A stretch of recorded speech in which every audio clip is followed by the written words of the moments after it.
Hey guys! Hi guys. What's up and welcome back to another vlog. So today, y'all, we're going to bring you deeper into the world of Hunza food. So today we're going to be making a dish called chap pitti, and this is a dish that you will not see in its pure form in any restaurant anywhere. This is an in-the-home food, so we're going to be making it in the home. First, we're going to head to the market and pick up the ingredients. Then we're going to come back and prepare the dish. Then it's going to bake, and then we are going to eat it. So, yay! Come along for this ride to see a rare and unique Hunza food item that you will never see outside of a local home. Let's go! It's a particularly amazing weather day today after some rain, and we are just heading to the market now. Abashosho is over there. We've just almost arrived to our destination, the chap shop. Welcome to the chap shop. We got a yak here. Here's the meat for sale. Have some other meat. Oh, we have yak meat. Yes, yes. That means we can make the original and traditional version. They're going to prepare yak, which came from there. Very nice and big. And the chop. Chop, by the way, guys, it means meat. So we've got our meat, which is the most essential ingredient. What else do we have to get? We will buy onions and some flour. Okay. That's it. That's it. We've made it to the vegetable market. Hello. So, yeah, this is what a typical vegetable store looks like. And we are getting some onions and what else, Farid? We will get some tomatoes, onions, some fruits. So other things, bananas for home. General shopping. Yeah. Too, okay. But we essentially need onions. Tikla. Got everything here. We are ready to go and make the chap pitti. We just got back home, just going to wash hands and then get started on the meal. And also, you may have seen, you know, what we're going to make in other videos, but y'all, that is the fast food version. That is the Chapshoro. This is the chap pitti. Our first step here is to get our bukhari, which is our traditional stove. We gotta get it ready and heat it up before we start making it. So now it is time to take out the yak meat. We got our fridge here. Right, and now we've got our yak meat. So Farid here is just washing our meat, a very essential step since all meat is, you know, as y'all saw, cut up and everything. And then we are going to move over here to do our cooking and preparations. So we are finally ready to start making the chap pitti in the first step here with our wonderful mother-in-law, well, my mother-in-law, Farid's mother. We're going to be making the dough. So first we just have some flour and then we're just adding some water. No eggs, no milk required for this type of dough. The dough is going to hold everything together. Like once you guys see what this ends up looking like, you're going to understand that the dough is very important to get right here. And the meat is here. Our meat is here, and this is what we're going to be putting inside of the dough. We have our onions here. We have apricot oil because you cannot be cooking in Hunza without apricot oil. And of course we have salt, also known as bayou. Just kneading the dough here. So Farid, like growing up, when would you guys eat this? You know, like what, give us some background on the chap pitti. Mostly in winters because it's like a cold food, like, you know. It gives you more energy because there's a lot of fat in there. So yeah, usually in winters. In winters, yeah. It's a winter food. So right now we're kind of changing up the game and making it in the start of summer because why not? But yeah, why not? Those are the traditional facts. Yeah. We now have our dough. It's nice and ready, and we're going to be putting it on this, which is called a bulk, to roll it out.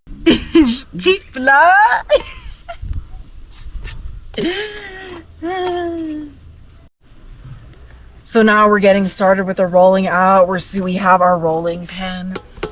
Our rolling pin here, and that is the next step in the Chapshoro process. We have some gashu, also known as onions or piaz, and going to peel them and cut them. Nothing. So now Farid is going to cut up the onions for us, and we also have a few garlic cloves as well to add in some extra flavor. And now we are going to roll out the bread and get started, right, Farid? Shuabla.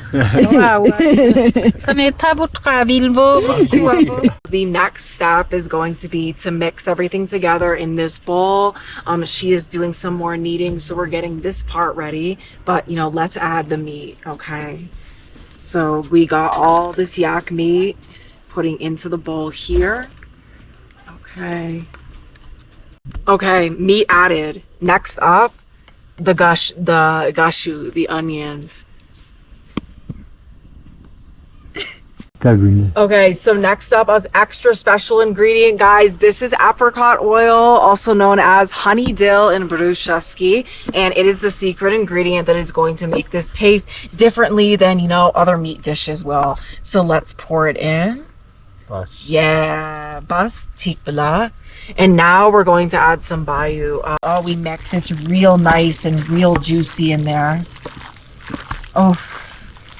And the apricot oil is going to give it a flavor that, you know, is just very distinctly of Hunza, of Central Hunza.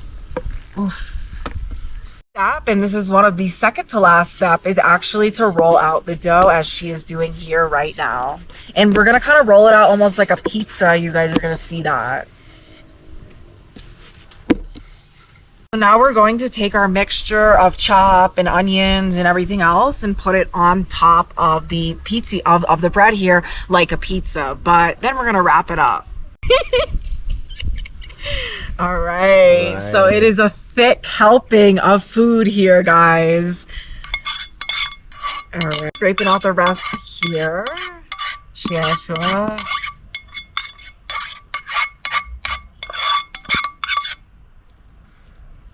Okay, and now we're just gonna spread it out a little bit so it is like more evenly distributed amongst the breads here.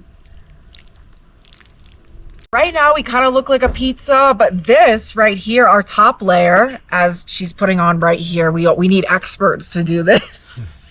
So and then, you know, as you can see, she's pressing it along the corners. We're shaping up to see what is going to be the end result, y'all. Let's get to it. All right, more corner smushing. And this is a key part because then it is going to be going to bake. So we want to make sure that it's like tightly, you know, enclosed so none of the meat comes out. Chap de pitti desmeavan. Just about ready to put it in the oven, and as you can see, it kind of has a very thick meat pie type vibe going on here. Inside of the home, here is our wonderful chap de pitti, and now that we've gotten this all heated up, we're actually going to put it inside so that it's baked by the coals. It's not baked by a hot fire, but now the coals are heated up and ready to go. Putting it into its pot. Kamishdun, and this is what we use to cook the chap de pitti in, and it fully fills out the bowl. Okay, and now we are lowering it into our bukhari, and it is getting ready to be made. Putting those hot coals right on top, essential to the cooking process. Another essential step is adding in all these wood chips right over the top. It's going to make it, you know, bake better. And as you guys can see, this is a very, very involved process compared to the fast food version that most people who visit Hunza are aware of. We have to wait approximately 1 hour for it to be ready, and then we will dive right into eating. In the meantime, we're just going to clear this up and clear up any excess things from our outdoor table area. Time to take the chapshoro out of the oven. Ready, Farid? Yes, we. And we are lifting it up. There it is in there.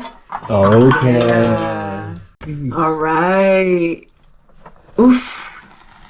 Ooh, sizzling. The smell to y'all. Oh, and the first look at the chap de pitti, y'all, is here.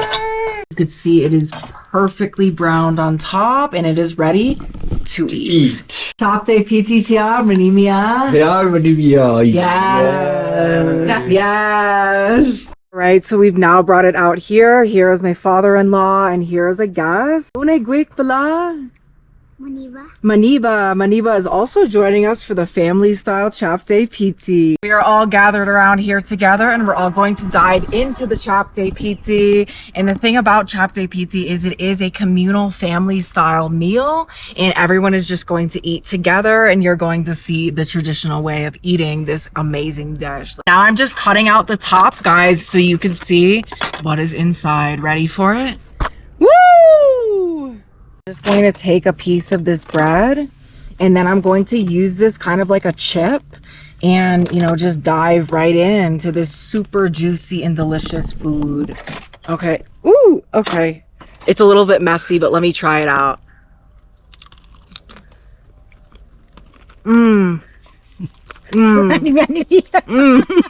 It's very good. Really, how you like it? That's amazing. Moniba, you try?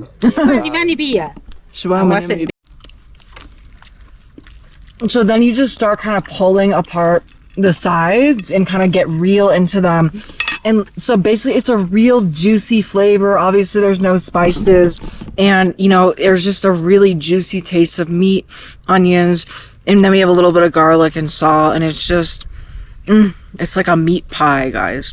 And that's one thing that's traditional about all Hunza foods is they're really meant to be eaten together as a community. And another thing that's making this particular rendition of it super special is the apricot oil. It's giving it, you know, kind of like an oily, fatty taste that you wouldn't get otherwise. Finishing up now. So this guy Obaid, he's another neighbor of ours. He just brought us this nice cold drink to go with our food. Hey Obaid, nice to have you here. So we have cleaned the plate. We have had a super nice lunch. It was so enjoyable. I really hope you enjoyed this video of seeing a super rare and unique Hunza dish that you will never ever see in stores or restaurants. And I hope you got a better look at, like, you know, what is home cooking like here in Hunza.